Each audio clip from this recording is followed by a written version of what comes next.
된 찬양처럼 주님의 성령 내게 임하여서 하늘의 영광이 오롯이 나타날 수 있게 되기를 간절히 소망하면서 모여 함께 예배하는 것이 오늘 주일이 가지고 있는 의미입니다.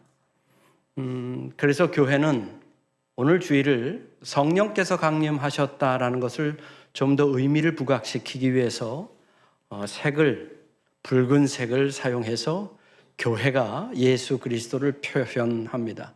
그래서 오늘 예배를 인도하신 우리 이 목사님도 영대를 무슨 색깔 하셨을까요? 붉은색 영대를 하셨어요. 성령의 임재를 상징적으로 드러내는 것이고, 이 강단에 있는 꽃꽂이 또한 그 차원에서 오늘 주일을 더 부각시키고 의미를 드러내기 위해서 붉은색을 더 강하게 사용하신 것이 아닌가. 이건 제 전적인 생각이에요. 강단 꽃꽂이 맞아요? 네, 그거 봐요. 너무 애쓰셨어요. 저 또한 오늘 타이가 무슨 색?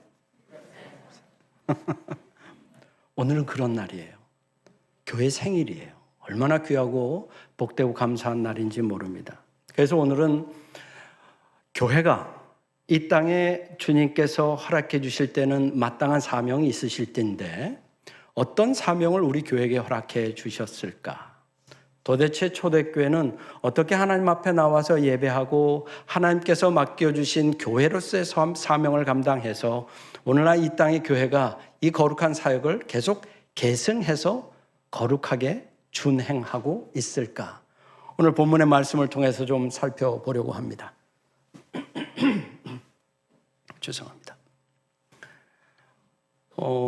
미국 동부에 있는 드류라고 하는 신학교가 있습니다. 우리에게 복음을 전해준 헨리 아펜젤러가 졸업한 학교이기도 하고 저 또한 그곳에서 신학 수업을 했습니다.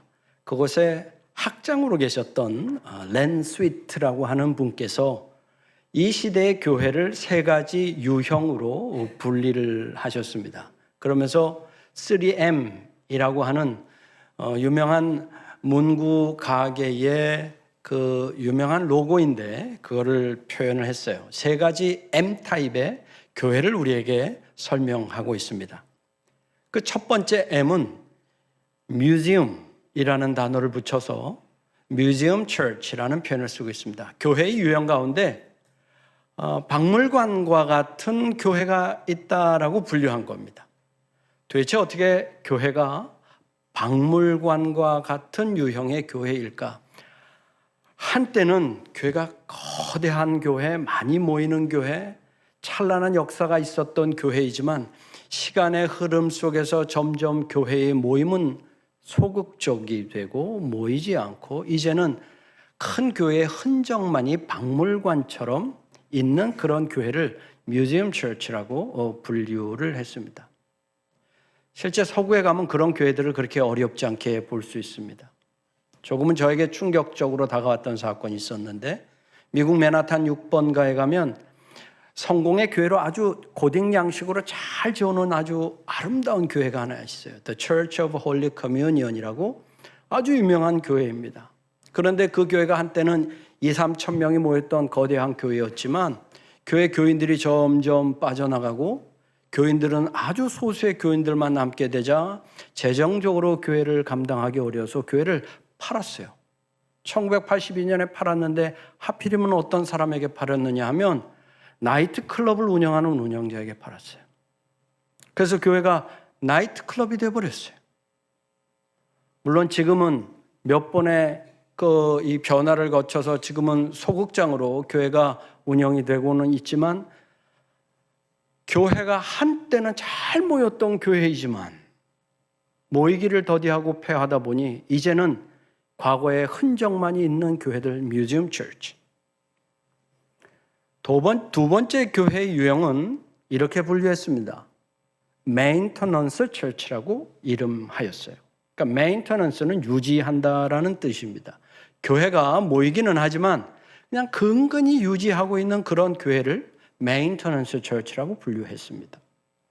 이런 교회들이 가지고 있는 특징은 교회에 안팎에 문제가 없으면 그냥 그대로 잘 유지되고 모이는 것 같습니다. 하지만 교회에 이슈가 생기면 그 교회는 쉽게 분쟁에 휩싸이고 교회의 질서는 흩어지며 교회의 존재 이유가 불투명해지는 그런 교회, Maintenance Church. 그러면서 랜 스윗 교수는 오늘날 이 시대 교회가 하나님의 거룩한 사명을 감당하려면 이 세 번째 유형의 교회로 세움받아야 된다라고 강조합니다. 그 세 번째는 Missional Church, 선교적 교회예요. 다른 표현으로 이 선교적 교회는 사도행전적 교회라고 이름 붙일 수 있을 것입니다. 교회가 이 땅에 존재하는 이유가 무엇인가? 교회는 왜 이 땅에서 하나님의 사역을 감당한다라는 것, 그것이 무슨 의미인가? 랜 스윗 교수는 교회는 주님 오시는 그날까지 교회에 맡겨주신 거룩한 사명인 선교적 사명을 감당해야 한다라고 분류하며 교회가 교회되기 위해선 선교적 사명을 결코 잊어서는 안 된다라고 교회 사명을 분명히 하고 있습니다.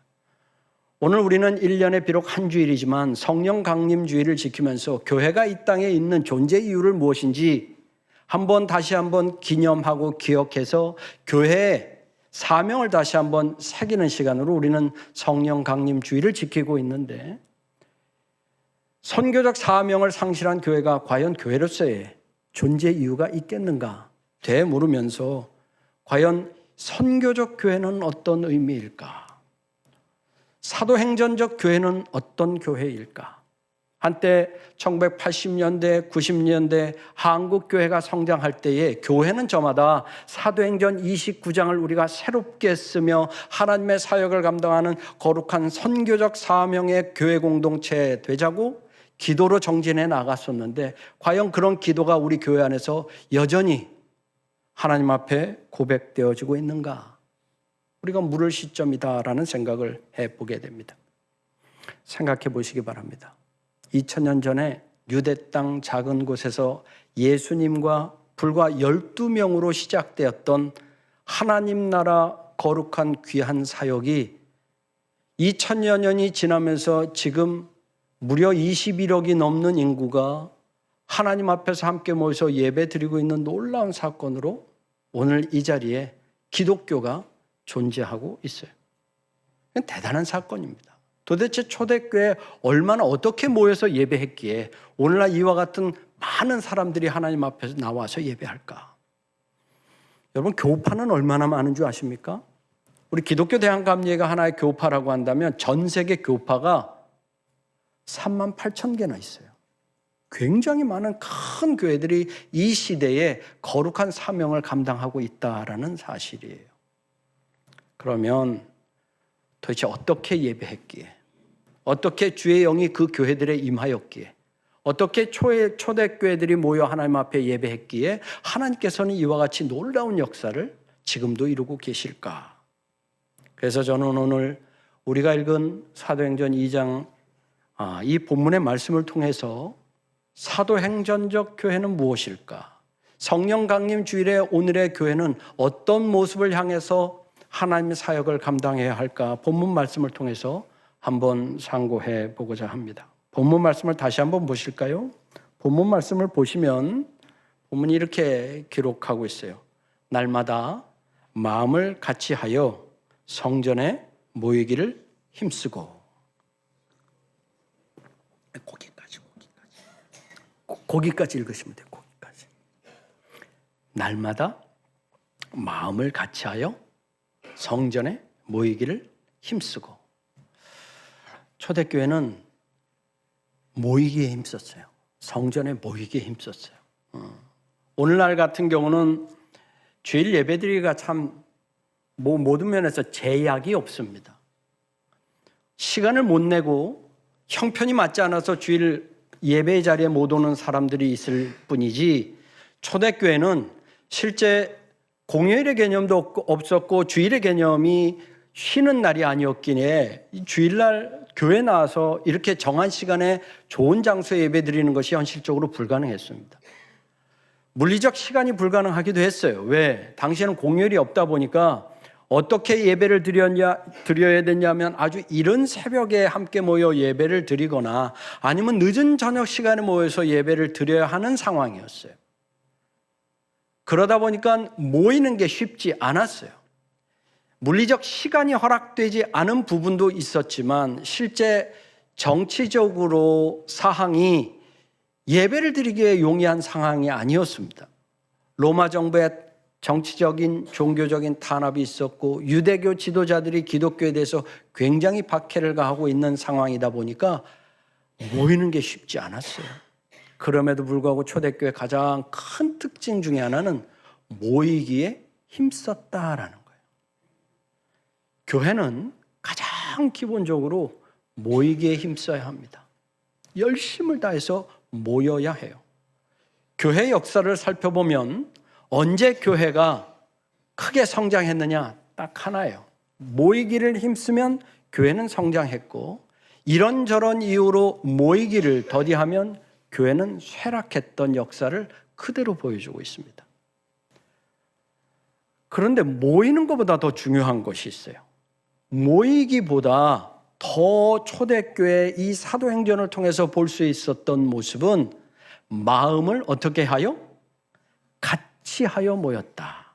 마음을 같이 하여 모이기를 힘썼던 초대교회의 모습입니다.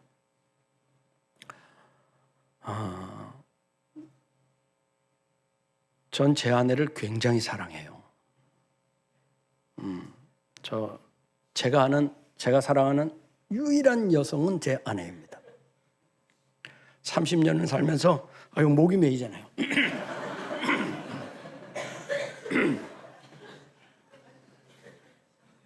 제가 이 정도예요. 아내만 생각하면 목이 메여요. 이 정도로 아내를 사랑하는데 어딜 가면 꼭 손을 잡고 다니고 지금도 팔짱 끼고 다니고 제 아내를 너무 사랑하는데 너무 안 맞아요. 진짜 안 맞아. 아내가 보는 방향과 제가 보는 방향이 늘 다르고 아내가 선택하는 거, 제가 선택하는 것 참 달라요. 마음을 같이 한다는 것은 사랑한다는 것과는 별개로 하나 되는 것은 개인의 선호에 관한 부분이기 때문에 참 어려운 거예요. 근데 초대교회 오늘 본문을 통해서 알 수 있듯이 초대교회의 가장 큰 특징 가운데 하나는 모이기를 힘썼을 뿐만 아니라 마음을 같이 하고 있다라고 기록하고 있어요.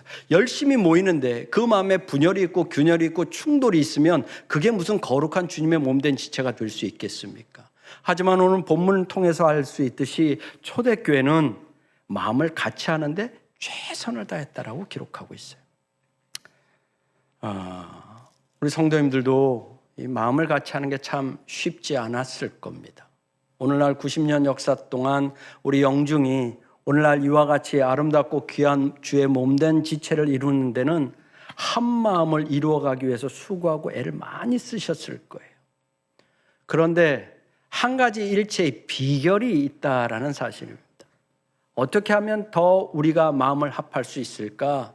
그것은 예수 그리스도 중심으로 모이면 우리가 마음을 합하기가 그나마 용이합니다. 십자가를 중심으로 좌에서 우에서 남에서 북에서 동에서 서에서 각기 다른 이해와 각기 다른 경험과 각기 다른 생각을 갖고 모였다 할지라도 우리의 모임의 중심에 우리의 예배의 중심에 예수 그리스도를 한 마음으로 모시고 예배하면 우리가 같은 마음으로 하나님 앞에 예배하며 주의 몸된 교회를 세워 나갈 것을 믿습니다. 비록 생각이 좀 다르다 할지라도 내 목소리, 내 주장보다는 예수 그리스도를 중심으로 하나님이 무엇을 원하시는지를 깨닫고 그 마음으로 나아갈 때 주께서 우리 영중을 귀하고 복되게 쓰실 줄 믿습니다. 우리는 간혹 이런 착각을 할 때가 있어요. 오늘이 성령 강림 주일이면서도 우리 지방에서도 웨슬리 그 회심 주간을 지키기도 하는데 실제 웨슬리에게 있어서 가장 중요한 부분이 있었어요. 웨슬리는 기도하는 목적이 하나님의 마음을 바꾸기 위해서 기도하지 않았습니다. 우리는 성령의 역사를 체험하고 나면 그 기도를 통해서 하나님의 마음을 바꿔서 자기가 원하는 것을 이루고자 기도하는 경우가 생각보다 많아요. 근데 기도를 하는 목적은 하나님의 마음을 깨달아 나를 바꾸기 위해서 기도하는 것입니다. 나를 바꾸는 것은 내 마음, 내 주장을 강조하기 위해서가 아니라 하나님 중심으로 내 마음을 변화되어서 한 마음으로 하나님 앞에 아름답고 귀하고 복된 예배 공동체로 올려드리기 위함인 것을 우리가 깊이 경험해야 할 것입니다. 성령 하나님의 역사 속에서 한 마음으로 하나님의 영광되는 우리 교회 되기를 간절히 소망합니다. 다음 본문 말씀을 보시면 집에서 떡을 떼며 기쁨과 순전한 마음으로 음식을 먹고, 이렇게 기록하고 있어요. 집에서 떡을 떼며 기쁨과 순전한 마음으로 음식을 먹고, 집에서 떡을 떼며 라고 기록하고 있습니다. 언뜻 생각하면 집밥을 해먹었나 이런 표현일 것으로 오해하실 수 있는데, 성경에서 떡을 떼었다라고 하는 기록은 모두 다 성찬을 했다라는 의미예요. 성찬을 합니다. 초대교회 때는 모이면 말씀과 성찬이 늘 있었습니다. 그런데 성찬을 하는데 뭐 그리 귀해서 오늘 본문 말씀을 보면 순전한 마음으로 기쁨으로 성찬에 참여했다라고 기록하고 있어요. 저 같은 예배학자는, 신학자는 교회에 대해서 이런 고백을 합니다. 교회는, 예수 그리스도의 몸된 교회는 성례전이다라는 명제로 설명을 합니다. 다시 말해서 교회는 세례와 성찬 위에 있다라는 고백이에요. 교회는, 예수 그리스도의 몸된 교회는 세례와 성찬을 통해서 세워져 있고, 교회를 통해서 우리는 예수 그리스도를 경험할 수 있다라는 거예요. 왜 세례를 베풀고 왜 성찬을 교회가 하는가? 그리고 이걸 왜 우리는 성례라고 해서 지키고 있는가? 이건 하나님께서 우리 교회를 사랑하셔서 예수 그리스도를 경험할 수 있는 은혜를 이 거룩한 성례를 통해서 주셨다라고 저는 믿습니다. 세례라고 하는 것을 우리가 생각할 때 그냥 교회가 베풀면 되는 것이지, 그리고 그 안에 무슨 큰 의미가 담겨져 있을까라고 생각하시는 분도 계실 거예요. 그런데 왜 예수님께서는 세례를, 왜 예수님께서는 성찬을 명령으로 주셨을까? 이것은 교회를 이 땅에 세우기 위함이셨다라고 저는 믿어요. 교회가 무엇에 근거해서 세워져야 하는가? 주님의 근거에서 세워져야 되는데, 곧 주님을 경험할 수 있는, 우리가 주님을 경험할 수 있는 방법을, 은혜의 수단을 세례와 성찬으로 허락해 주고 있으셨기에 초대교회는 성찬과 세례를 소중히 여겼습니다. 우리 교회는 어떻게 감당하고 있는지 모르겠지만 초대교회는 세례를 굉장히 중요하게 생각했어요. 그래서 세례 교육을 아주 철저히 시켰습니다. 세례를 아무에게나 베푼 것도 아니고 누구에게나 세례를 베풀지도 않았어요.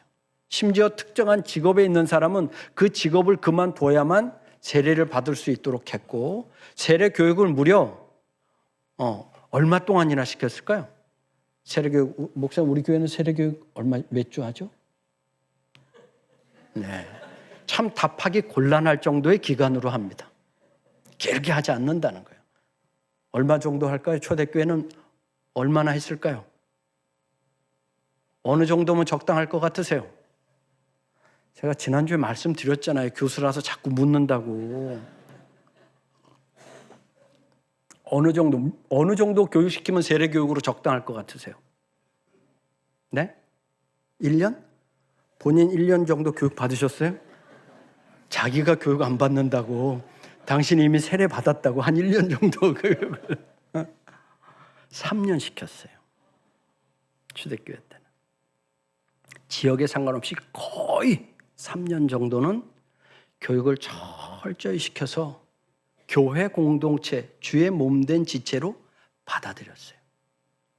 3년간 뭘 했냐면 단순히 교리 교육을 시켰던 것이 아니라 세례를 받기에 합당한 삶을 살고 있는가, 노인들을 살피고 돌보고 가난한 자와 고아와 거린들을 베푸는 삶, 넉넉한 삶을 사는가, 그의 삶에서 예수 그리스도의 흔적이 드러나는가, 그의 삶을 통해서 교회를 위에서 섬기고 헌신하는 삶을 사는가, 그걸 다 확인하고 그것을 다 교회가 동의하면 3년이 지난 후 부활절 새벽에 교인들이 다 같이 강가에 나가서 그에게 강물로 들어가서 강물에 성부와 성자와 성령의 이름으로 세례를 베풀고 물에서 나오면 흰 천으로 덮어 주었습니다.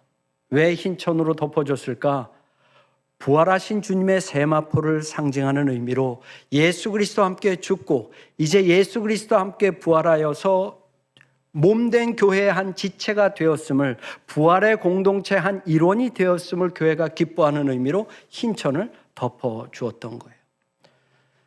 예수 그리스도와 함께 죽지 아니하면 우리는 예수 그리스도와 함께 부활을 경험할 수 없기에 교회는 철저하게 이렇게 세례에 큰 의미를 담아서 시행했던 것이었습니다. 성찬은 또한 어떠합니까? 주의 살과 피를 나누는 거룩한 신비의 예식인데 많은 교회 성도님들이 이렇게 생각하는 분들이 계세요. 성찬은 주께서 잡히시기 전날 밤 제자들에게 나누어 주셨던 희생의 거룩한 식사인 것으로만 생각하는 분도 계세요. 맞아요. 주의 죽으심을 기념하기 위해서 우리가 성찬을 참여하는 것 또한 맞습니다만은 실제는 더 중요한 의미가 있습니다. 우리는 성찬에 참여할 때에 예수 그리스도의 죽음을 경험하기 위해서 죽음을 희생의 제의에 감사하면서 참여하는 것에 집중할 것이 아니라 실은 부활하신 주님을 만나기 위해서 성찬을 하는 것이에요. 초대교회는 성찬을 하면서 부활하신 주님을 만난다라는 기대감으로 기쁨의 자리로서의 성찬에 참여했던 것이지 주의 고난을 기억하기 위해서 성찬에 참여했던 것이 아니었던 거예요. 그래서 엠마오 도상에서의 두 제자의 모습을 보면 예루살렘에서 이루어졌던 부활의 기쁜 소식을 알고 있었음에도 불구하고 엠마오로 향해서 가는 그 옆길에 예수님과 함께 걷는데도 그들이 그가 누구인지 알아보지 못하더라, 이렇게 말씀이 기록하고 있어요. 그런데 그가 먼 길을 다시 떠나려고 할 때에 두 제자가 함께 유숙하사이다라고 해서 여인숙에 모시고 같이 저녁 식사를 할 때 주님께서 떡을 드시고 떼어 감사 기도를 하신 후에 그들에게 주시니 저들의 눈이 어떻게 됐다고 기록하고 있습니까? 밝아졌다라고 성경은 기록하고 있어요. 다시 말해서 성찬은 부활하신 주님을 만나는 자리입니다. 주님께서 티베리아 호숫가에서 부활하신 후에 제자들과 함께 하셨던 아침 식사 또한 성찬으로 우리는 믿어 의심하지 않습니다. 성찬은 부활하신 주님을 만나는 기쁨의 자리입니다.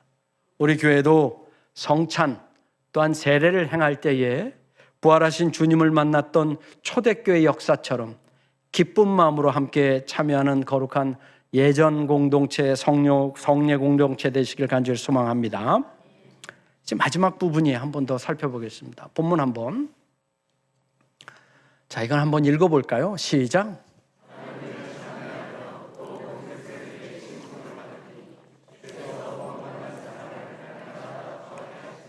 다시 한번 읽겠습니다. 시작. 하나님을 찬미하며 또 온 백성에게 칭송을 받으니 주께서 구원받는 사람을 날마다 더하게 하시니라. 아멘. 제가 수년 전에 여름에 제 부산에 살고 계시던 제 큰어머니께서 소천하셔서 사촌들에게 연락을 받았습니다. 그러면서 저에게 박 목사가 와서 입관 예배를 드려주면 좋겠다. 그래서 부산에 가서 입관 예배를 드리고 이제 토요일이었기에 주일 사역을 하기 위해서 부지런히 부산역으로 이동하던 택시 안에서 제가 경험한 개인적인 사건입니다. 당시에는 광화문 지역에서 한 특정 교회가 정부 방역 지침에 반대해서 열심히 모였고 그로 인해서인지 정확치는 않지만 코로나 감염자의 수치가 막 올라가고 있어서 언론은 우리 교회에 대해서 좀 비판적으로 뉴스를 진행할 그 택시 안에서의 일입니다. 기사님이 저를 들으라고 하시는 말씀인지 아니면 혼잣말인지는 정확치 않았지만 이렇게 말씀하시는 거예요. 아유, 교회가 문제야, 교회가. 그래서 제가 속으로 약간 뜨끔했죠. 그랬더니 아니, 목사놈들이 문제야, 목사놈들이. 그래서 옆에 있던 목사놈이 너무 놀라서 의도한 바는 아니었지만 저도 모르게 제가 죄송합니다 이렇게 사과를 했어요. 그랬더니 그분이 저를 보시더니 저보다 더 놀라서 목사님이세요? 그래서 저도 집사예요 이렇게 얘기하시는 거예요. 어쩌다 이렇게 교회에 대한 대사회적인 시선이 이렇게 부정적일 수 있을까? 오늘 본문 말씀을 통해서 보듯이 하나님을 예배하고 찬미하는 것이 우리에겐 참 기쁨입니다. 이렇게 주일날 모여서 예배하고 함께 찬양하고 주의 말씀을 듣는 것이 우리에게 얼마나 큰 기쁨입니까? 그런데 그 기쁨이 우리의 자리에 그냥 머물러 있어서만은 안 되는데, 마치 변모산에서 주님이 화려하게 변화된 모습을 보고 그곳에서 초막 셋을 짓고 머물러 있자고 간청했던 그 베드로의 마음처럼 우리도 그냥 이곳에서 예배하면서 머물러 있기를 원하는 그런 삶의 모습으로 사는 예배자들이 있지는 않은가. 주님께서는 우리의 삶으로 파송하셔서 예배자의 삶을 살라고 우리에게 명령하시는데, 과연 우리의 삶의 자리에서는 우리는 어떤 모습으로 살고 있는가라는 거죠. 코로나 시대를 경험한 후에 한 기독교 언론기관에서 우리 일반인들을 대상으로 그냥 무작정 우리 사회 1000명에게 표본조사를 받은 데이터가 하나 있습니다. 이 1000명이면요 굉장히 큰 데이터입니다. 신뢰도가 굉장히 높은 데이터예요. 목회 데이터 연구소에서 이렇게 질문을 했습니다. 종교인 하면 어떤 이미지가 떠오르십니까? 라는 질문이었어요. 불교인 하면 어떤 이미지? 천주교인 하면 어떤 이미지? 개신교인 하면 어떤 이미지가 떠오르느냐라는 질문이었어요. 불교인 하면 어떤 이미지가 떠오르십니까? 라는 질문에 온화하다, 절제하다, 따뜻하다라는 답이 제일 높은 순서대로 나왔습니다. 천주교인 하면 어떤 이미지가 떠오르십니까? 라는 질문에 윤리적이다, 깨끗하다, 착하다, 정직하다 라는 이미지가 많다라는 순서대로 답이 나왔습니다. 그런데 개신교인들은 어떤 이미지입니까? 라는 질문에 거리를 두고 싶다, 이중적이다, 이기적이다, 사기꾼 같다. 우리 사회가 왜 교회를 향해서 이렇게 보고 있느냐라는 거예요. 그럼 과거에도 이랬을까요? 우리 과거에도 우리 교회를 향해서 우리 사회가 이렇게 부정적인 시선으로 봤을 거예요? 아니었어요. 제 부친께서는 감리교 목사로 평생 사셨고 여기서 멀지 않은 봉천동에서 평생 목회를 하셨습니다. 60년대, 70년대, 80년대 봉천동 아주 낙후된 지역이었고 우리는 달동네라고 했죠. 달동네. 판자집, 우리 교회를 중심으로 그 언덕에는 판자촌들이 쫙 있었습니다. 각 집에 화장실을 두기도 어려운 상황이다 보니까 공동 화장실이 있는 그런 열악한 생활 환경 속에서 살던 분들이 우리 교회 교인들이 상당히 많이 계셨고, 제가 다니는 초등학교에도 그 지역에 사는 친구들이 저에게도 참 많이 있었습니다. 근데 우리 봉천동에 봉천교회 위에 그 판잣집들 사이사이에 깃발들이 참 많이 걸려 있었어요. 빨간 깃발, 하얀 깃발, 파란 깃발, 노란 깃발. 무슨 집들일까요? 잘 아시네요. 점집들이 정말 많았어요. 그럼 제가 친구하고 친구 집에 가보면 무당집인 경우가 그리 흔치 이렇게 쉽게 경험할 수 있어요. 근데 제가 아직도 뚜렷이 기억하는 한 날이 있어요. 친구가 제 손을 붙잡고 자기 집을 갔는데 엄마가 무당이세요. 그러면 아이가 저를 소개합니다. 엄마, 이 혜정이가 저 밑에 초록색 지붕 교회 봉천교회 목사님 아들이에요. 이렇게. 그러면 무서운 인상을 하신 분이 저를 혜정아 이리 와봐 부르세요. 그러면 이렇게 무서운 마음으로 갔던 기억이 있어요. 그러면 제 손을 탁 잡고 야 우리 아들 데리고 교회 좀 가. 얘 신앙생활이 얘 예수님을 알아야 돼. 한두 번이 아니었어요. 그러니까 당시에는 무당도 교회가 이 땅에 거룩한 사역을 감당하는 것을 인정할 정도였다는 거예요. 역사적으로도 여러분 대한민국 근현대사에 있어서 우리 교회가 감당한 이루 말할 수 없는 역사가 있어요. 이건 일반 역사학자들과 사회학자들이 하는 객관적인 평가입니다. 대한민국 사회의 근현대화 역사 속에서 교육과 병원 사역은 절대적으로 교회가 감당했던 사역이었고 또한 지금도 여전히 한국 사회의 구제 사역의 상당 부분은 다른 기타 종교들, 다시 말해서 천주교와 불교와는 비교가 되지 않을 정도로 우리 개신교회가 구제 사역을 지금도 엄청나게 경험하고 있어요.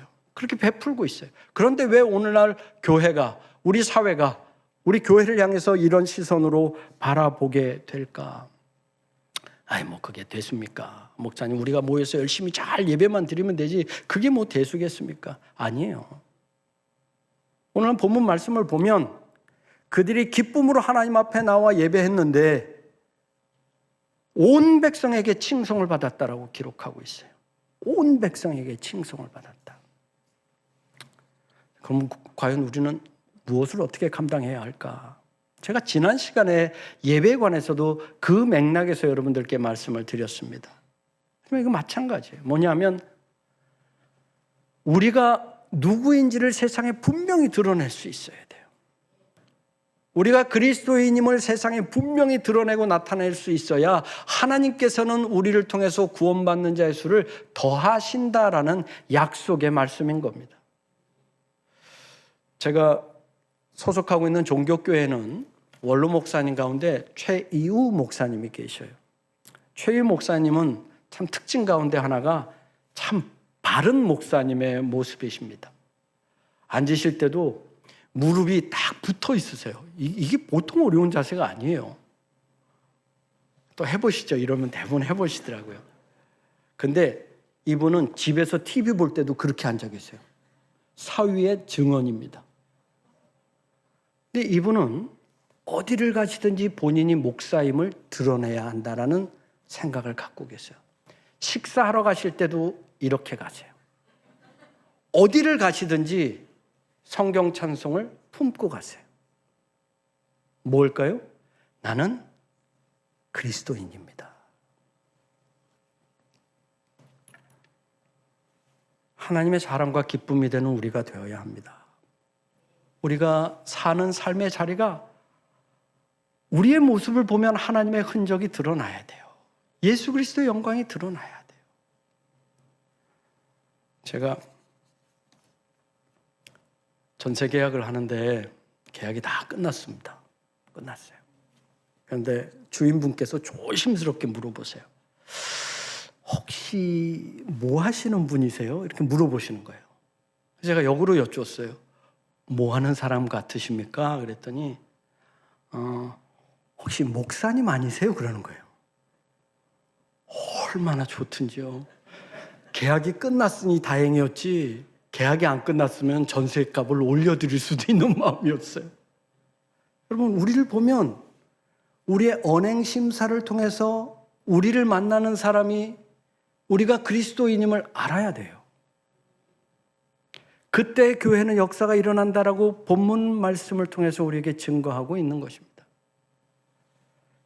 여러분의 삶의 자리, 여러분이 발 딛고 일하는 그 삶의 터전이 예수 그리스도를 증거할 수 없는 곳이라면 여러분 인생은 다시 한번 생각해 보셔야 합니다. 그리고 여러분이 일하고 살고 있는 그 삶의 터전에 여러분들을 통해서 예수 그리스도의 향내가 드러나고 있지 않다면 하나님께서는 여러분들을 통해서 구원받는 자의 수를 날마다 더하실 방법이 없다라는 사실이에요. 우리의 삶의 자리는 철저하게 예수 그리스도의 이름으로 살아가는 거룩한 자리가 되어야 할 것입니다. 초대교회 선교적 사명을 감당하던 교회는 한 사람 한 사람이 예수 그리스도의 영광을 삶에서 드러나기 위해서 최선을 다했고 심지어 죽음의 압박이 그를 감쌀지라도 예수 그리스도인임을 포기하지 않고 살았기에 하나님께서는 그를 통해서 구원받는 자의 수를 날마다 더하셨다라고 기록하고 있습니다. 우리 교회 영등포 중앙교회는 선교적 사명을 감당하는 교회 되기를 간절히 소망합니다. 우리 교회를 통해서 날마다 구원받는 자의 수가 더하여질진데 그 사역이 나로부터 시작될 수 있도록, 우리로부터 시작될 수 있도록, 그래서 우리 교회를 보면 온 백성이 기뻐하며 칭찬받는 교회가 될 수 있도록 그 사명 감당할 수 있기를 간절히 소망합니다.